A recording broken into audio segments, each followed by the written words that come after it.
thanks for what you do with your podcast and all the rest. You're doing a great job. Hope everybody keeps tuning in. You get a lot of good info, a lot of insights, understandings of how to get strong, how to stay strong, how to use your strength. You do a great job, dude. You make things better than they are in real life, I think. If you don't follow Massenomics, y'all do it. Social media, website, everything. Massenomics.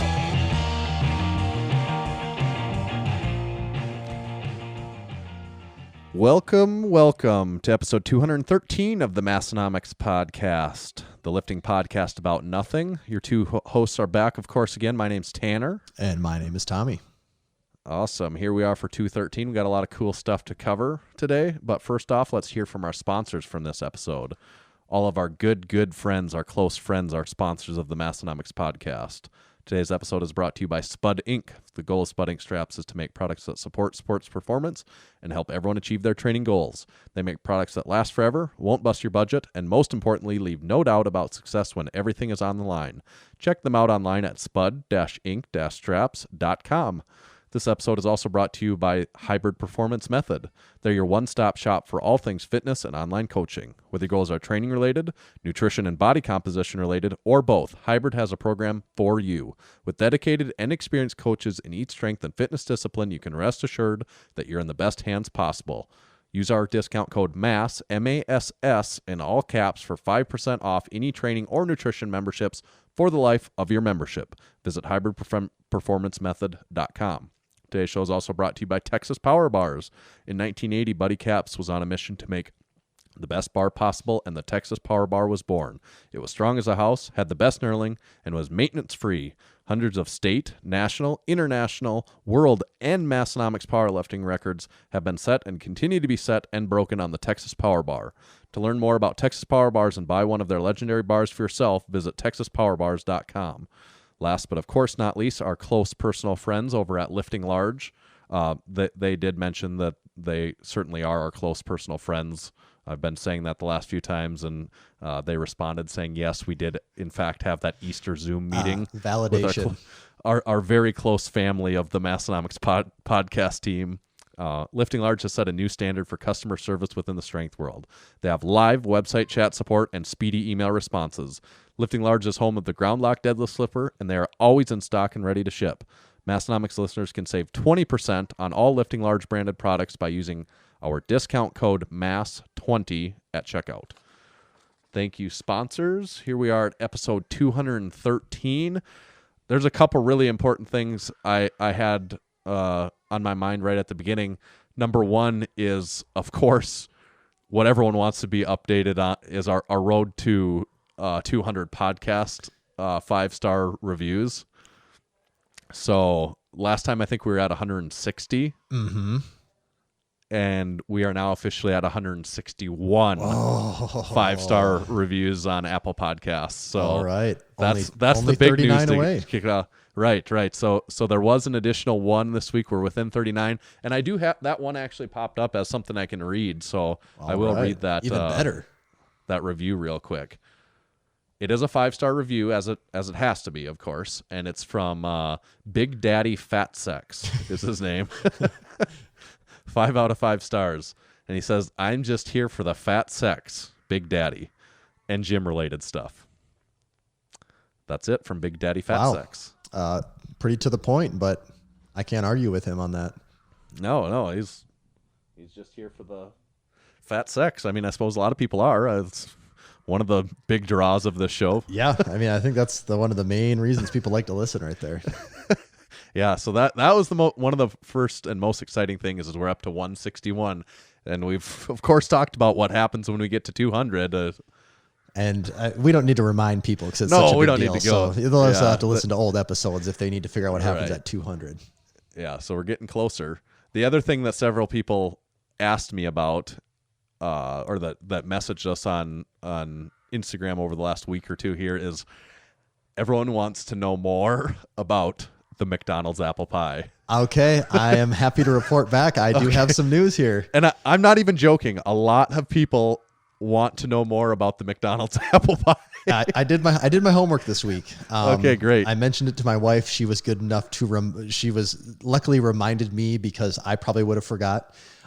First of all, before I say anything, Did I say the apple pie was overrated or underrated? I think I said overrated, didn't I? I think you said overrated. I'm pretty sure. Yes. I will now retract that statement and say the apple pie is in fact underrated from McDonald's.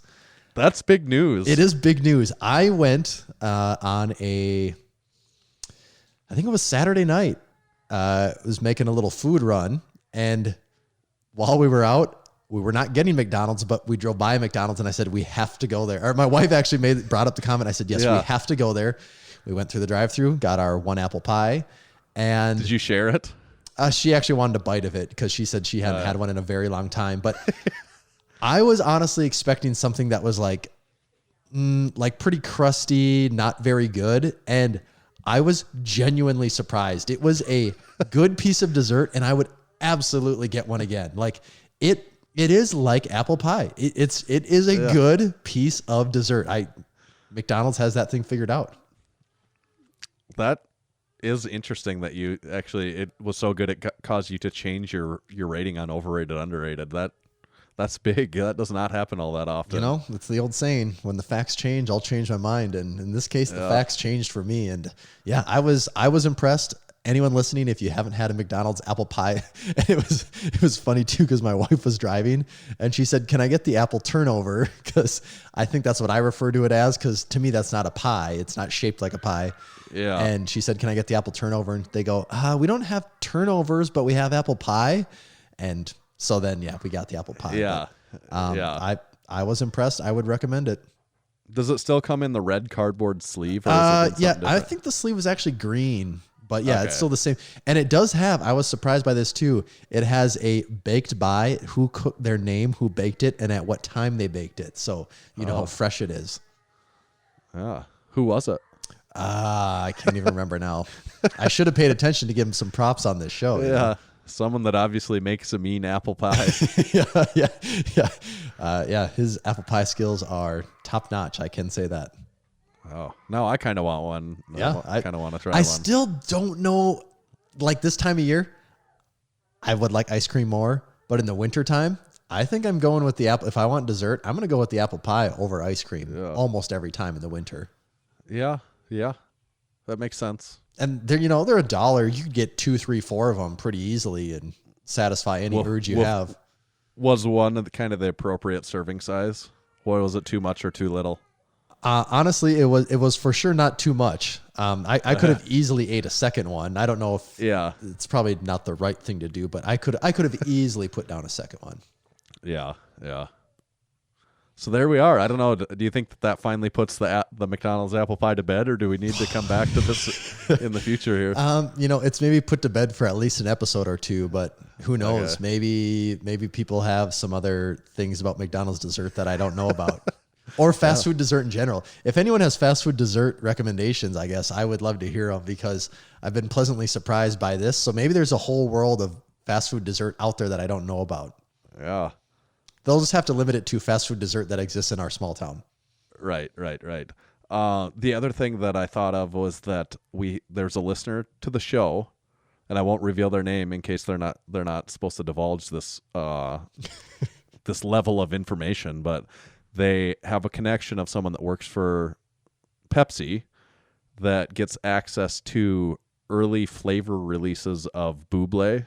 Oh, really? That maybe we, once we're back to do, we haven't done what's in the can for a while because we haven't been in the same room, and that's kind of a in the same room segment that we do. Very much a same room segment. But maybe that we could even have the potential of getting our hands on some early release flavors. What's in the can. I would gladly be a tester for that. We can start a Buble garage gym review Instagram page. So that's something for us to look forward to here in the not so distant future, probably. I like that. I already know that every one of the reviews would say stronger flavor than the LaCroix variant. Yeah. Someone sent me a clip of on the Joe Rogan podcast here. Must have been on a very recent episode where he was they were talking about LaCroix a little bit. And they didn't even know how to pronounce it. He's like, is it LaCroix or LaCroix? Really? Wow. What is it? Yeah. So he must be taking a page out of our book. He probably listened to the Massenomics podcast and said, they seem to have something here with this all this LaCroix talk. I'm sure that's really what it was. He definitely listened to our podcast. So Joe's a fan. He is a fan. And I think maybe we'll have him on again sometime when we have guests again. yeah. And the fine folks over at LaCroix, they can pay us even more than what they do right now. He's asked us a few times about being on his show, but it just really hasn't worked out great for us. Yeah, yet, with this coronavirus thing, travel's been tough. So maybe after that, we'll get something figured out. I know we're pretty high on his list over there, but someday. We do have a little more follow-up from last week, though, Tanner. And that was good. There were a few questions that slipped in at the end that it would be unfair of us to leave these out. So... Right.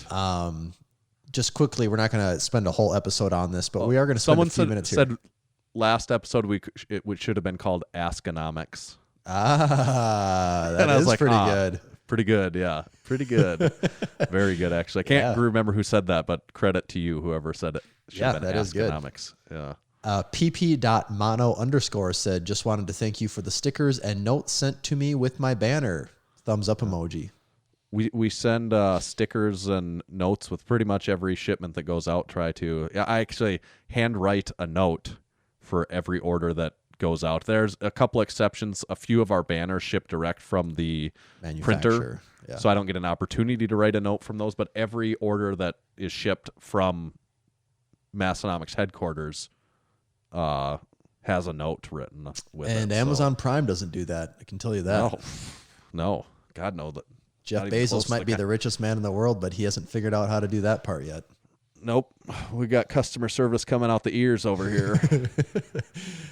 Next question from CFisher_lifts. He said, is a 1,000-pound deadlift at sub 200-pound body weight possible? What do you think?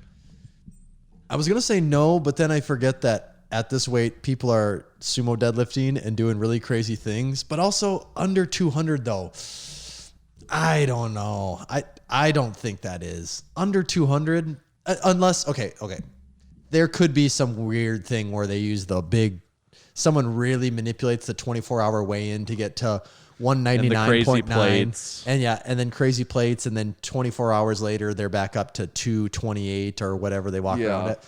I guess maybe in that case it might be possible, but could Yuri Belkin do a really extreme cut and get to I don't think so though. I guess I was going to say yes, it probably is sometime, but I don't think we'll see that very soon at sub 200. I think you'll see it around 220, 240. Yeah, I think in there because what's Jamal Browner? What does he weigh? 242, 242, maybe 275 class. I think he weighs about 250, 240, something like that.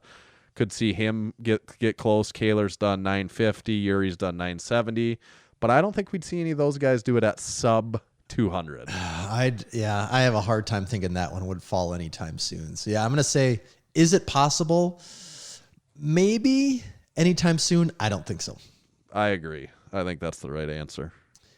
Miles the Huffman says, did the money-grubbing capitalist mentality begin before or after the lift shorts? That's just something you're born with. I think that's been there the whole time. Yeah, there we go. I think so. The lift shorts just kind of really really highlighted it. It was a tool for us to really bring it out and put it at the forefront. And instead of it's nice because we don't have to hide that we're that way then. It's just a big it's just who we are. Right. So it's like those people that just say I'm just an asshole. So if you just tell people you don't have to apologize for it, you can be, it's your excuse to be the worst person in the world. If you just say that's what your character traits are, right? Yeah. As long as you bring it out right in the beginning. Yep. Yeah. It gives you a free pass to just be however you want to be. Exactly. Eric Boomershine says, what has been your best selling item and what has also been your worst selling item? Well, best is an easy answer. We know that for sure, right? It's the lift. I'm wearing it right now. It's the lift shirt. Yeah. That's just the perennial favorite. It's kind of by a landslide. Even how long has the lift shirt existed? 3 years or probably something like that. I would say. Yeah, and it's still our best selling item. I mean, lifetime and kind of a lot of given months, it's right up there with the top stuff. New things are obviously really popular when they come out new, and we sell there's a lot surges of them. there's surges of other things, but the lift shirt is pretty timeless, isn't it? It is, absolutely. So yeah, and we've also had a lot of variations of the lift shirt now. We recently came out with the white version, but tank tops, black on black. Yep. A lot of different lift. I mean, that's the lift shorts, which have become their own thing. We're a stem off of the lift shirt, obviously. Yep. But it is still the lift. It is the blue lift shirt is the number one. Yep. Right? I mean, like, we've sold a lot of blue lift shirts over the days. We've put in a lot of orders for those. I was just looking at that the other day, actually, because we need to get some more coming, and it's. I was kind of staggered by the number of lift shirts that we've ordered since we started ordering them. Yeah, that's the number one. Least popular, like that one's a little trickier to answer, just because if something's not popular, we just don't really order it again. Right. Some that that sold less than other ones were. Like at the very beginning, we had like the Massenomics' numero uno shirt. We didn't have near the following we have now. And also people ask about that occasionally. Like, it pops up and people are like, oh, are you ever going to bring that back? Yeah, I was going to say, and that's what's tricky about that, is that we never kept it we didn't keep it around very long. So like, if we had it today, I still think we'd sell them. But, yeah, I think so too. We don't have those things in stock anymore, so it's hard to say. And that's what we're trying to be better at, is if something doesn't sell well, we just, all right, like, let's discontinue that. Yeah. There's no use putting money or putting effort and time into something that's not popular. And we've never had anything that we couldn't sell. Like, some things they just took a little longer to sell, and then we just don't reorder them for the time being. But I guess I would say one that I thought at the time would have sold faster than what it did. It still did just fine, but was the Carhartt Curl Hard. Yeah, sure. That one did surprise me a little bit too.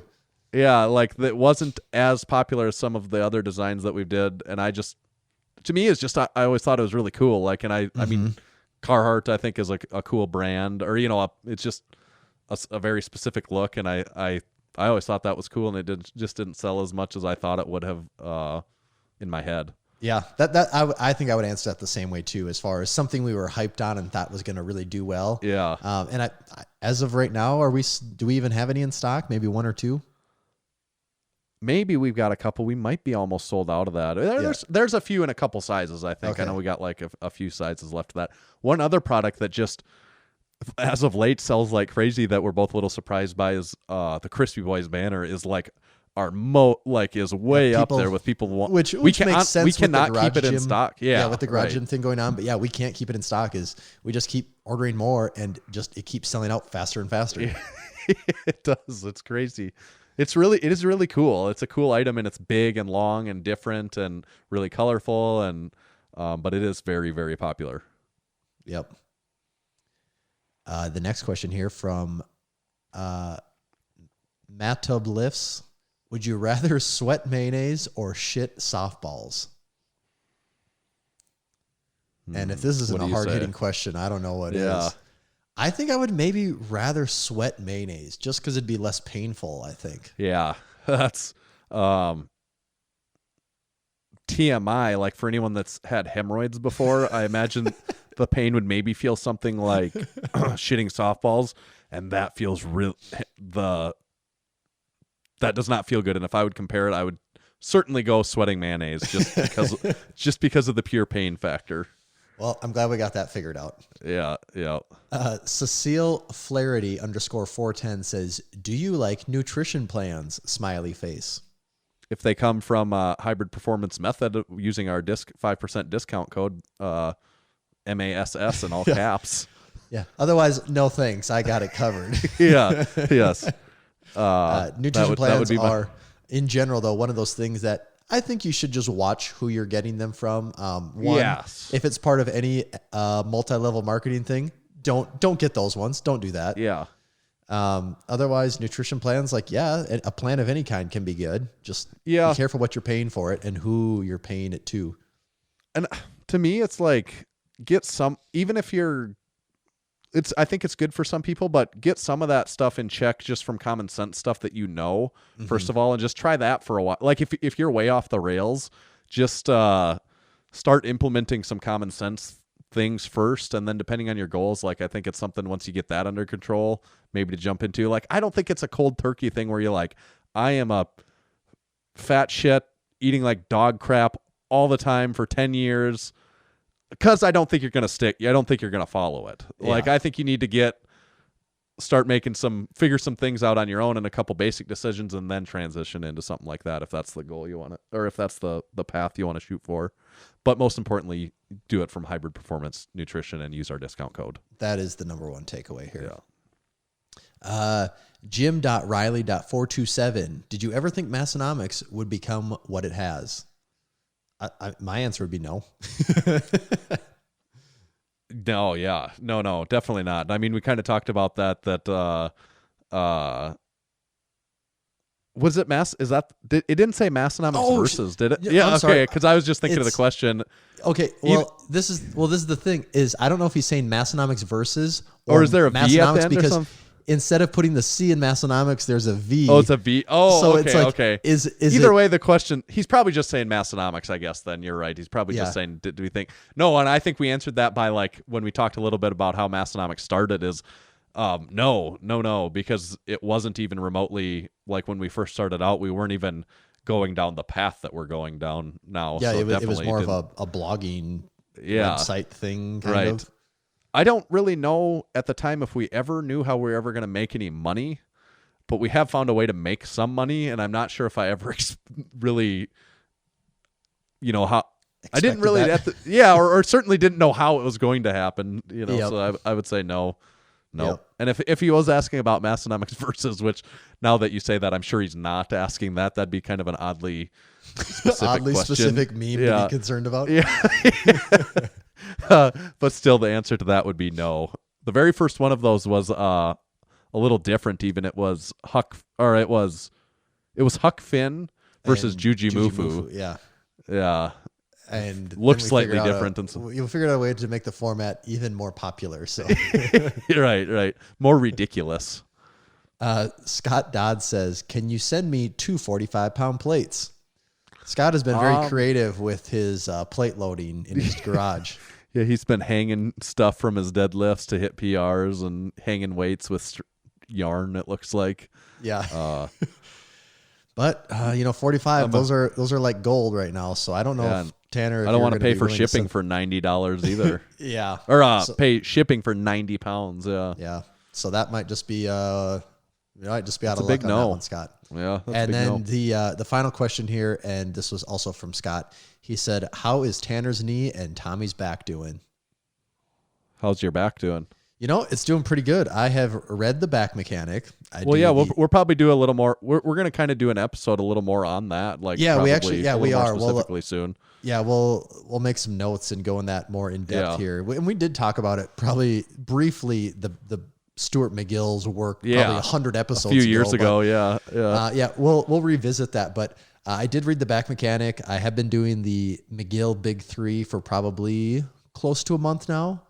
And then on top of that, it also coincides with the time that the gym has kind of been shut down. So between those things all together, I think I have also got a new office chair that was significantly more comfortable and significantly more expensive. I was going to say probably significantly more expensive. Oh God, yeah. But I think just all those things together are making a difference. I'm not lifting, so it's hard to say how it transfers to that. Yeah, how that transfers to that. But I feel like for the first time in a long time, I'm on a positive trajectory with that. So yeah, that's even though you're not lifting right now, that's got to be a positive. Like for the potential of lifting in the future. And one of the first things he talks about is in his book he calls it a virtual surgery, and he just says, the reason a lot of people get better after surgery is because when you have surgery, you're not allowed to do stuff for 4 to 8 weeks. And he goes, most people, if they just whatever they had a problem with, instead of going to surgery, I mean, different things are, broken bone. I mean, that's different. But he said, especially with back surgeries, is a lot of times is if you just took 4 to 8 weeks off, like you had your surgery, you're better off anyway, or you'd be in the same spot as if you maybe did, or even better than if you did have surgery. So I'm lucky enough that I kind of have 2 things going on, is the recovery and the virtual surgery process right now. Yeah, that makes sense. And how about the knee, Tanner? Oh, it's going great. I'm actually really super excited about it now. Like my lifting is it's starting to feel better all the time. Like my squatting is feeling better all the time. It bothers me. I know it doesn't bother me really at all. I just notice it less and less, and I have weird feelings in there less and less. And it's not really painful anymore at this time. It's still something I feel and I notice, and I'm like conscious about it all the time. Even just like when I get up from sitting here with recording this podcast, it'll be stiff when I walk away just from sitting for an hour. It'll be noticeably very stiff. So that, I mean, it's been a year since I heard it, not a year, it's probably been 11 months since surgery. So it takes a really, really, really long time, like to come back from ACL surgery repair. I do not recommend doing it. If I do it again, it would be like mentally so demoralizing for me that like, it would be borderline like the end of, I mean, I think I would get back from it and stuff, but it would be an enormous hurdle. Like anyone that's had to do it twice, I feel bad for them because it would be a challenge for me. Yeah. I was going to say, I've noticed your lifting videos in your garage and you've been putting your sets and reps down, and it seems like things are just, not good. Right it's back like, to where they were, but no, it seems like you're it's on the right path where it I'm seems like you're only down like a step now instead of many 10 steps. Yeah, it is honestly like that. And like my sets, like my squat, the biggest thing is my squat. Like that's always my big thing. Like even prior to this is how my squat feels. If my squat's feeling good, I'm like, this is awesome. I know training's going good. And it's just going the right direction. I'm slowly adding more weight and it's just feeling good and becoming less a thought in my head. I think more about just the squat rather than my knee as it relates to the squat and adding more weight. And, I'm still probably 75 pounds off of like my working weights when I was at my strongest, but I weigh 25 pounds less still. So I'm like, if I can continue to get stronger at this lighter body weight, I'm like, God, if I wanted to get my strength back to that level, if I just gain weight, it'll probably that card's always there. Yeah, right. It's nice to know that card. I mean, and that is the thing. It's like, I want to get stronger. Okay, just pack on some pounds. I know it works. But it's like it's super exciting for me right now because I'm just getting strong. I'm just kind of getting stronger all the time now. Even though the weights aren't where they were, I don't care because I'm going the right direction now, and it's like progress. Almost. Yeah, and it's almost more like when you first start lifting, like that's the kind of progress I'm having, and I'm also not like pushing the limits that far, so there's like always more room to do more because I'm never going to like 100% and then like, well, now where do I go from here? There's always like at least 10% more in the tank, so I just get to keep doing more, and it's fun right now, and it just feels good. And like since I've been lighter, almost like the surgery, almost like the virtual surgery. I mean, it was actual surgery and it forced me to do lighter stuff for so long. Things just are feeling better right now. And like my squat is just feeling better. So I'm excited about that. And that's a win. Anyway, Right. The weights still aren't as much, but I'm almost more excited now at these lighter weights than just prior to me hurting myself when stuff kind of felt like crap a lot of the times, and like things are just feeling better. And I think I really am optimistic now that like within a year, I'll be able to do a powerlifting meet at some point in time. And that's what I really want to do. I don't know that I'll do any strongman again because that's what I feel like would lead. Like I'm getting older all the time, and I think I'm more susceptible to that sort of like ligament tear or that sort of thing. But if I just stick to powerlifting, I'd have a chance to really do some more. And I don't know, if the first meet I do, if I'll have the best total I've ever had or not. But the way things go, I feel like I have the possibility, even if I didn't have a PR total, that at some point in time here, I could even have a lift or two where I could hit PRs, where to me that would be exciting. Even if I don't put together my best meet ever, if still in my life I get to do a lift or two where it's more weight than I've ever done before, that would be pretty fun for me, where I'm like, haha, so, and like, it'd be so satisfying. It'd be like, this literally took years to get back to. And and like I used to have a AC problem in my shoulder, and my that has not that's what I was bothered me going to for quite ask a while. you, because I haven't heard you say anything about that for a long time. Has that been fine? No, I think between my technique and the way I train, I figured out the exercises that really, and between the training volume and the variations that I do, I've really got that figured out. That seems, I'm really optimistic on that too, where especially on bench, if I just keep at it and keep progressing and then even eventually put on a little more weight if I want to, I really think on bench it's where I could get close to doing as much as I've ever done before someday. Yeah, that's awesome. But I don't even care. Like I don't, my expectation is that I need to do a powerlifting meet within a year. And if I don't have a PR total, then it's a loss. It's like, if I can go do a powerlifting meet and keep progressing between now and then and set some numbers that I haven't done in quite a while, I'm like, that's a win. And that almost resets the table for then eventually maybe doing another one down the road where I'm like, now I just need to beat those numbers. And I think that I'm, and then I'm excited about that. So kind of gave me a chance to reset my expectations and be excited about weights that maybe I wouldn't have been excited about before. And now I'm like, it's kind of like a new PR, like, because it's been so long since I've even done a powerlifting meet that it's like a new victory all over again. Yeah. And the whole thing with this is, doesn't it, to me, it seems crazy. Like, and I think maybe the belief is changing a little bit, but for a while it seemed like there was this belief that people hit their real peak in their like mid to late 30s. Yeah. And that just seems like almost craziness now. I think the injuries are so tough for when people that's get what that it is. old, and It's the injury that's thing. the limiting factor. If not for injuries, that I feel like that would definitely be true, because it is honestly just time and slow progression over time.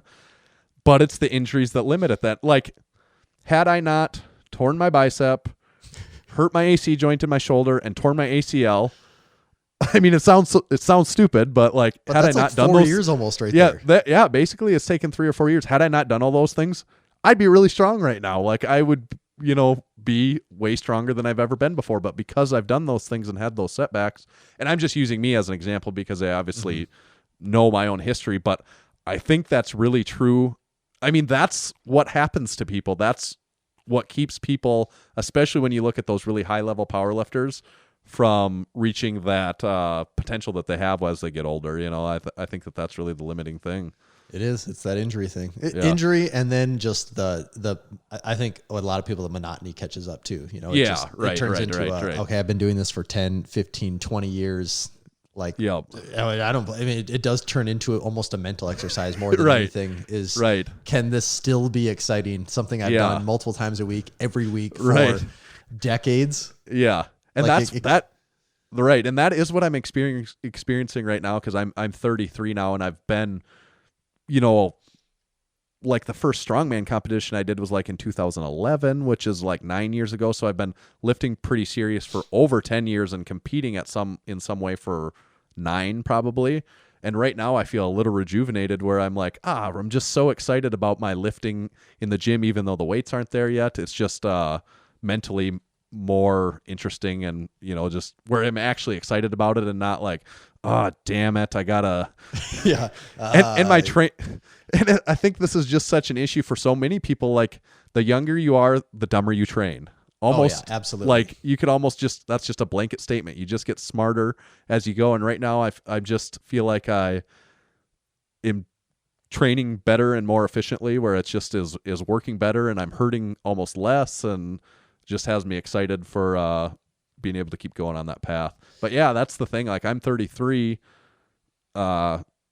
Within 2 years I'll be 35, and that's kind of, I think, like, if I could string together, and do a meet within a year, and then maybe do one more the year after that or something, I could potentially do more in a lift than I've done before, and that would be an exciting goal. That's a great goal to have at this point, for sure. Yeah. I think people have to be realistic about that too, and not be like, well, I'm 30.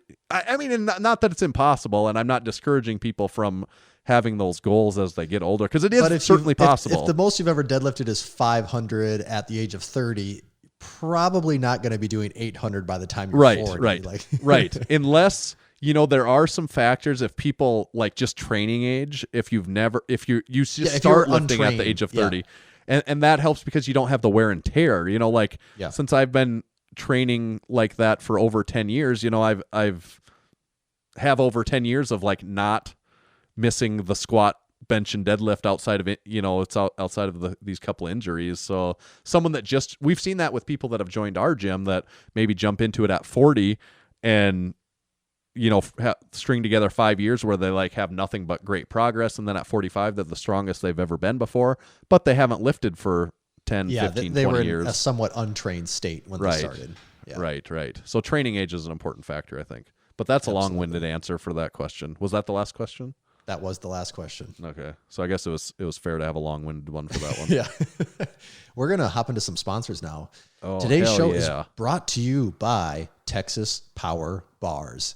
Buddy Caps first started lifting weights in the late 60s and began powerlifting in the mid 70s. At the time, he was working for Image Barbell, building gym equipment. Around 1976, a local machine shop started making Olympic bars for them, calling it the Image Bar. In 1977, Image Barbell became Champion Barbell. It was then that Buddy started looking at the bars with the intent of changing them for the better. In 1979, Buddy bought his first lathe to begin addressing the known issues. In 1980, his passion, drive, and purpose now had a greater mission. Buddy set out on his own to make what he believed was the greatest bar he had ever seen and trained with, and the Texas Power Bar was born. It was strong as a house with the best knurling and was maintenance-free. Hundreds of state, national, Massenomics, international, and world powerlifting records have been and continue to be set and broken on the Texas Power Bar. To learn more about Texas Power Bars and buy one of their legendary bars, visit TexasPowerBars.com. Today's show is also brought to you by Lifting Large. Lifting Large sets the new standard for customer service within the strength world. Get email responses in hours, not days. They now have live website chat support available during the weekdays, so you can get advice from a real powerlifter with actual platform experience. The Lifting Large team wants to help you achieve new PRs in the gym and on the competition stage. When you're ready to try single ply and make your way to the dark side, give them a call. Lifting Large is home to the ground lock deadlift slipper, and it's always in stock and always ready to ship. Massenomics listeners can save 20% on all Lifting Large branded products by using discount code MASS20 at checkout. That's MASS20 to save 20% on all Lifting Large branded items. Place your orders at liftinglarge.com, and you can follow them on Instagram at liftinglarge.com. That's liftinglarge.com. The Massenomics podcast is also brought to you by Spud Inc. and the Deluxe Cable Handles. Built to be bomb-proof, the Spud Inc. cable handles feature a 6-inch long steel handle with a textured rubber coating and come with large spring clips for attaching to cable machines, bands, chains, or even suspension straps. Strong enough to take whatever you throw at them, and flexible enough to be used for dozens of different exercises, the Deluxe Cable Handles might be the only handles you will ever need. Check out Spud Inc. and the cable handles online at spud-inc-straps.com. And this episode is also brought to you by Hybrid Performance Method. If you've been training without a coach and have been looking for a competitive edge, remember to check out hybridperformancemethod.com. Hybrid has 15 different strength and fitness programs covering everything from powerlifting and strongman to gymnastics and general fitness, all included in one training membership. That's not all. Hybrid also offers one-on-one personalized nutrition coaching that uses lifestyle habits and a flexible approach to shape your nutrition plan around your current lifestyle, instead of turning your lifestyle upside down in order to support unsustainable habits that only work in the short run the way most programs do. If you're ready to take your training, nutrition, or both to the next level, use code MASS in all caps for 5% off membership to all programs for the life of your membership. Thank you to our sponsors. Thanks, sponsors. I record this from sitting in my basement, and every time I always have the thought that makes me want to yell, like, "Mom, the meatloaf!" Yeah. Like that thought always comes through my head. Is it Chaz? Is that who? Yeah, I think so. Old Chaz. The meatloaf. It is a classic one. Yeah, it is. Also, the fact they don't make movies like that anymore. They don't make movies anymore. You do got a point there. They actually do not release movies anymore. Should we talk about a little bit of lifting stuff? I think so. Not too much. A little bit. Yeah, though. just a little. Yeah, keyword there was a little bit. Yeah. What was first on the list here? Let me get to the list, Tanner. It's so big. Yeah. I gotta find it. know we had Thor on there. We did have Thor. That is correct. The date today is the 29th. So by the time this comes out, I think the 2nd, this upcoming weekend as we're recording. So when this comes out, he will have either done it or not done it, I guess, right? Those are the two options, either do or do not. Yeah, there is no try. To get our Yoda in there. Yeah. Do you think he will be doing it?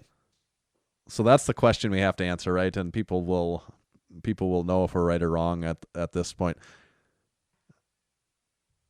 Do I think he's going to deadlift 501 kilograms is the question. Because the other thing is now he said a couple things, and I don't know how serious he is about this. He's like, well, maybe if I got so many Twitch subscribers, I would try 520 on my 4th attempt. Oh, really? And then I also heard maybe if he got 1 million YouTube subscribers, he would try 530 on his 4th attempt. So maybe the question is, what do we think will happen in general?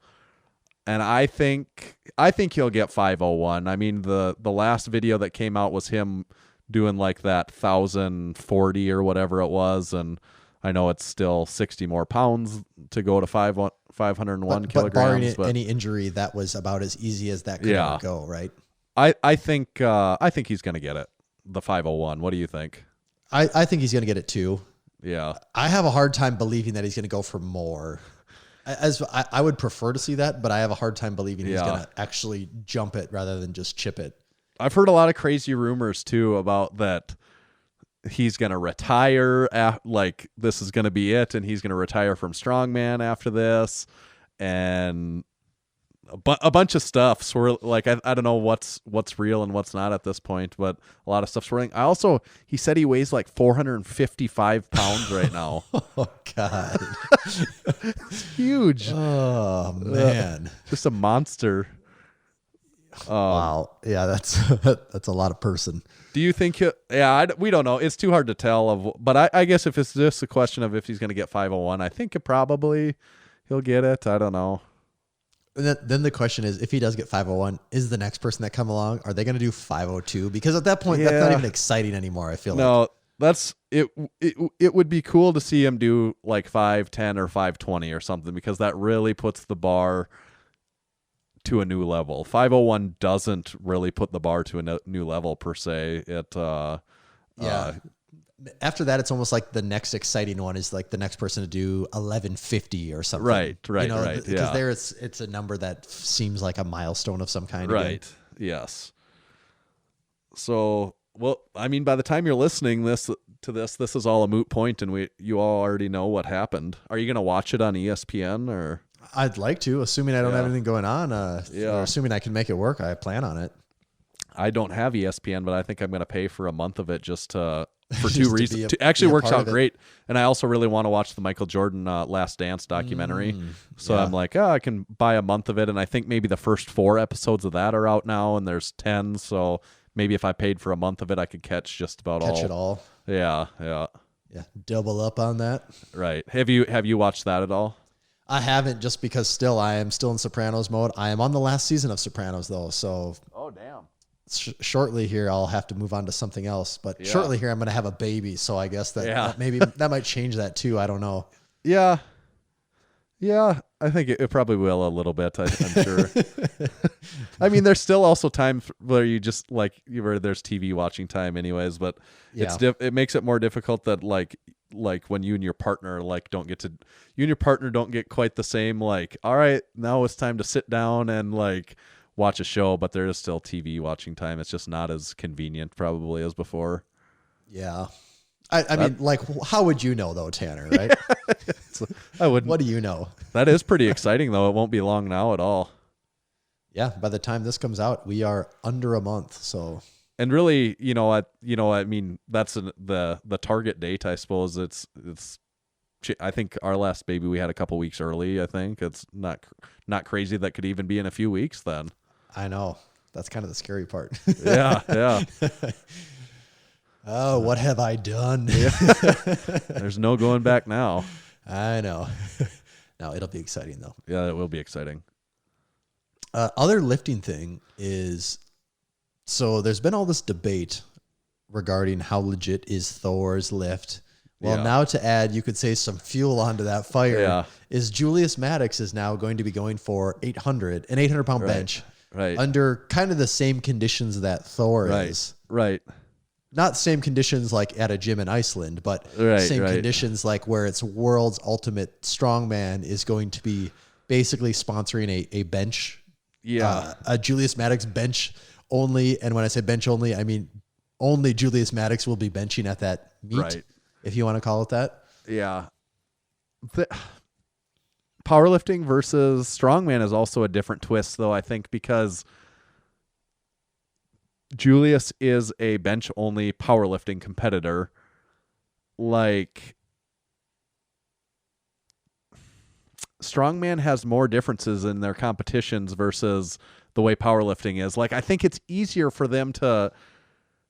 I think it's less controversial in the sense of powerlifting than it is in strongman, because they could cut. I'm sure they could get WRPF to come in and be sanctioning this meet, right? Totally, I'm sure that's probably going to happen. Like, I have no reason to know that or anything, but couldn't you just see them doing that, getting WRPF to come in and they're like sanctioning the event, and like at that point, how different is it if because he's not competing against anyone in anything he does anyways. Like, I know. And when he goes to a meet, he's only ever competing against himself.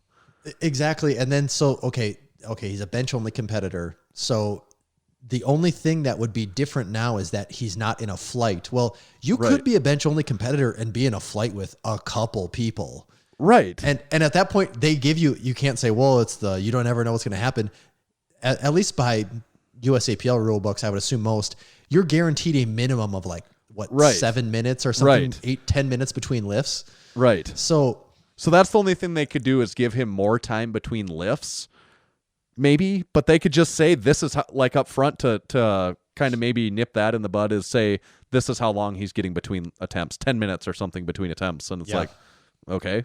I mean, so many federations are so loose anyways. A federation could literally make up rules and be like, okay, yeah, that's fine. Well, and you find me the federation that Julius Maddux is going to come lift in, do a bench only competition, and when he's getting ready to go for his third attempt, it's going to be the last bench of the day, and he says, give me 5 more minutes.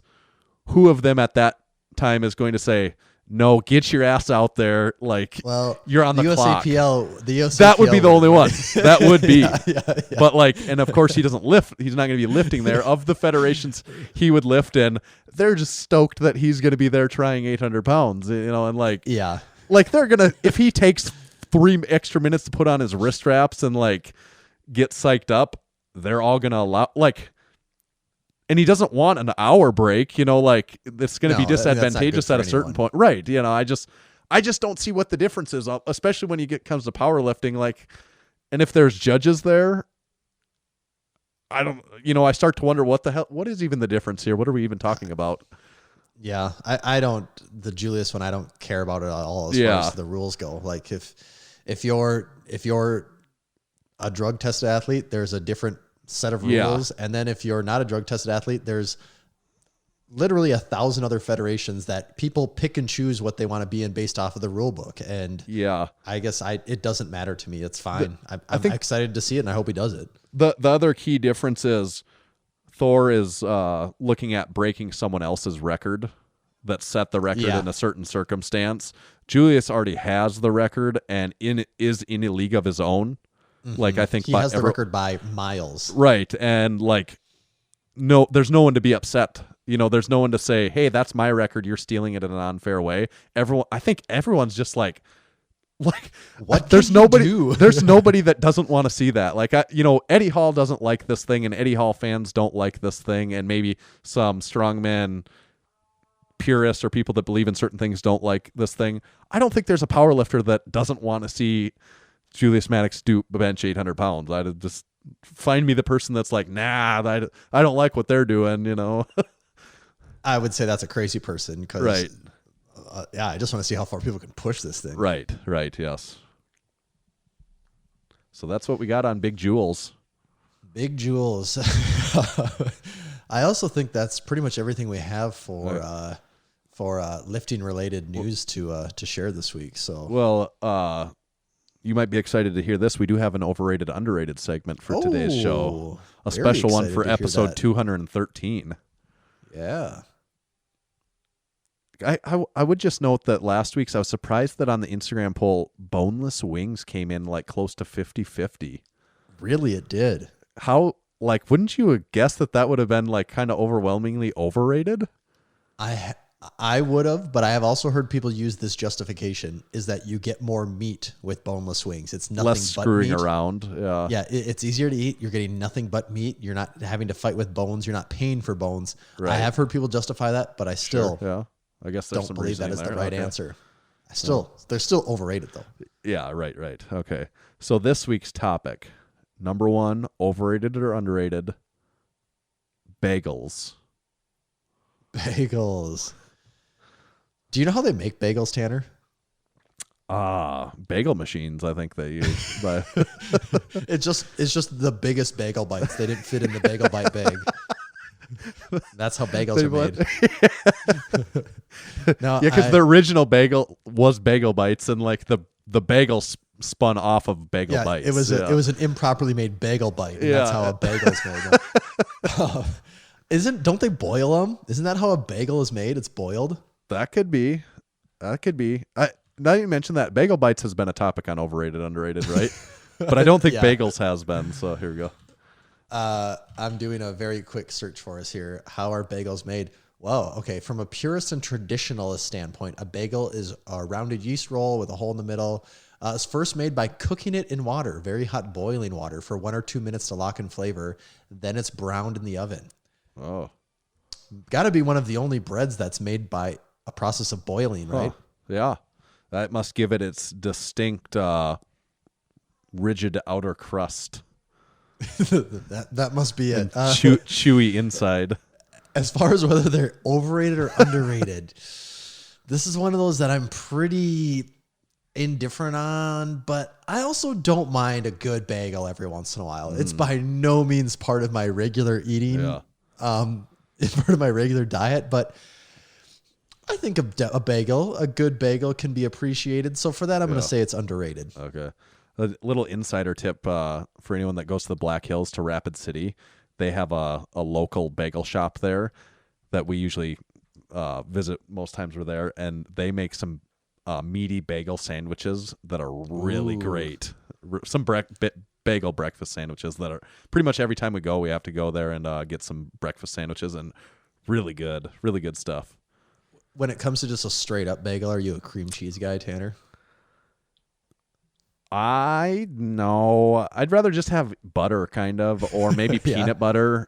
I'm not big on cream cheese in general that much. Oh, for me, it's all about the cream cheese. Yeah, You I don't load really that like stuff just on a there. plain bagel that much, I guess is what I would say. Well, a plain bagel, or Well- you're saying like the flavor plain, or just a bagel with just one single topping. just a bagel. I like the bagel sandwich is what I'm Okay. in it for. Yeah. Okay, overrated or underrated autocorrect? Autocorrect. I'm saying every day, all the time, autocorrect is underrated. As a person that gets, I think most people listen to this, get a lot of emails sent to them, but I mean, I see a lot of people send stuff where if it wasn't for, even autocorrect still can't fix some of the stuff that I get occasionally. And I'm just thinking, if that's what made it through with autocorrect, I don't even want to know what made it through before, autocorrect went in. Right.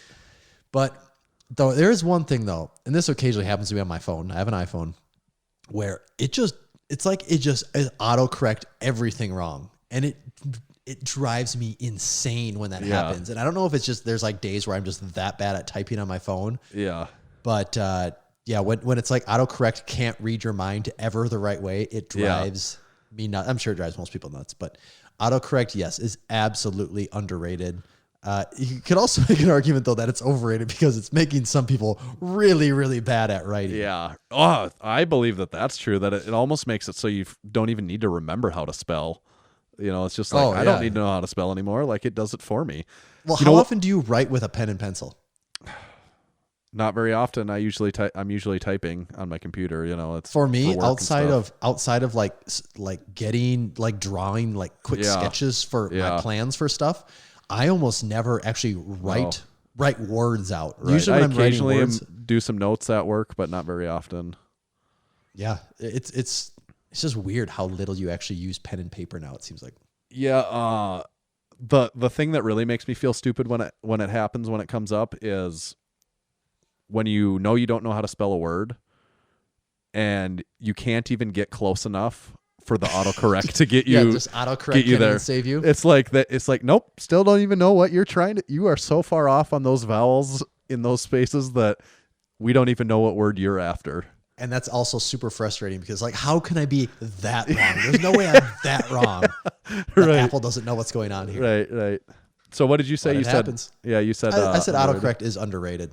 Okay, this one you might not have a great answer for it yet today. We might have to revisit it. I certainly don't have a great answer for it. Overrated or underrated? Ozark or Ozarks? I'm not sure what the. I've heard a lot of people hyping up this show. Yeah. Is it Ozark or Ozarks? I think it's just Ozark, I think. Okay. I'll give you a for sure answer right now. It is Ozark, not plural, singular. Okay. There's just one. Yeah, part. I've heard a lot of people hyping the show up. I hope it's not one of those that people are hyping up just because people are hyping up. And that it's actually good. Yeah. According to Google, IMDb gives it an 8.4. Rotten Tomatoes is an 81. If that means anything, I don't really know, but yeah. I honestly can't say. I guess maybe I'll say underrated. I don't know. We'll probably have to revisit it in the future at some point in time. Do you think you'll watch it someday? I wouldn't be surprised if I watched it someday. Yeah. I just don't know if it's on my list of next 4 or It's 5 not next. shows. Yeah, right. So by that, it means it could be delayed several years. Yeah, I don't know. right. Well, you are just getting to Sopranos. Yeah, I still got this season 6. This last one is like 21 episodes, so I still got some work to do here. But. Yeah. Okay, last topic for today: overrated or underrated hoverboards? Hoverboards. Hoverboards. That is one thing that had a huge hype Spike and like fad spike around it, and has just died out completely. Yeah. So. Yeah, I think hoverboards are overrated. I think most people would agree with that too. They had their moment. Why do you think that is? That they didn't stay? Like, are they just not that fun, or like I not just that think it practical? was just like one of those or what? hot gifts for a while. Yeah. I don't really know. And then there was the whole thing of them catching on fire and exploding. That was I think a fairly common problem with some of them. Yeah. And also, like, are you really going to go around town in one of them? Like, it's not really a mode of transportation people are going to use. And right. it's impractical around your house, I think, for most things too. So it was just a really weird device. I'm not getting on board with it until hoverboard actually means what they were in Back to the Future. Once that's what a hoverboard is, hovering. Yeah, once that's what a hoverboard is, then I think hoverboards Sign are cool. me up for that. I want to try. I want to do that thing. Right. That's what I want. Because these are kind of posing. This is not a hoverboard to me. If you grew up watching Back to the Future, that's, it's like over glorified rollerblade wheels is pretty much all these things are. Yes, right. Okay, so you said overrated on the hoverboards. I did. Well, that wraps us up on overrated, underrated, and of course brings us towards the end of our show. Make sure to give us one of those 5-star review on Apple Podcasts. So the road to 200 is still well underway. You can like us on Facebook. Make sure to subscribe to us on YouTube and get in the race for first comment. Heated race every week.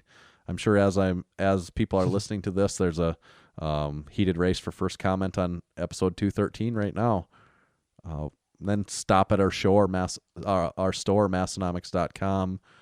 Buy all our new stuff. The shorts are restocked. We got shorts back in just today as we're By the recording. time you're hearing this, maybe not. They could be back out of stock because there's going to be some serious demand for them. That's not just overhyping and joking around.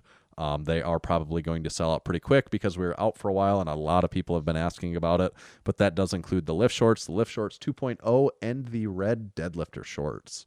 So snag those. And our 2 new shirts, the white Lift shirt and the white PBR shirt. The white Lift shirt could damn near be sold out in some sizes by the time you hear this too. So check that one out and see if you're lucky enough to still snag one. Get on it. Also, let's hear again from today's sponsors. Today's show is brought to you by Spud Inc. The goal of Spud Inc. straps is to make products that support sports performance and to help everyone achieve their training goals. They make products that last forever, won't bust your budget, and most importantly, leave no doubt about success when everything is on the line. Check them out online at spud-inc-straps.com. This episode is also brought to you by Hybrid Performance Method. They're your one-stop shop for all things fitness and online coaching. Whether your goals are training-related, nutrition and body composition-related, or both, Hybrid has a program for you. With dedicated and experienced coaches in each strength and fitness discipline, you can rest assured that you're in the best hands possible. Use our code MASS, M-A-S-S, in all caps for 5% off any training or nutrition memberships for the life of your membership. Visit hybridperformancemethod.com. Today's show is also brought to you by Texas Power Bars. In 1980, Buddy Caps was on a mission to make the best bar possible, and the Texas Power Bar was born. It was strong as a house, had the best knurling, and was maintenance-free. Hundreds of state, national, international, Massenomics, and world powerlifting records have been set and continue to be set and broken on the Texas Power Bar. To learn more about Texas Power Bars and buy one of them for yourself, visit texaspowerbars.com. Today's show is also brought to you by Lifting Large. Lifting Large has set a new standard for customer service within the strength world. They have live website chat support and speedy email responses. Lifting Large is the home of the Ground Lock Deadlift Slipper, and they are always in stock and ready to ship. Massenomics listeners can save 20% on all Lifting Large branded products by using our discount code MASS20 at checkout. Thank you, sponsors. Thank you for everyone for listening to episode 213. Tommy, where can they find you on the old gram? You can find me at Tomahawk_D. Right on. And you can find me at Tanner_Baird. But more importantly, make sure to follow Massenomics at Massenomics. See ya. See ya.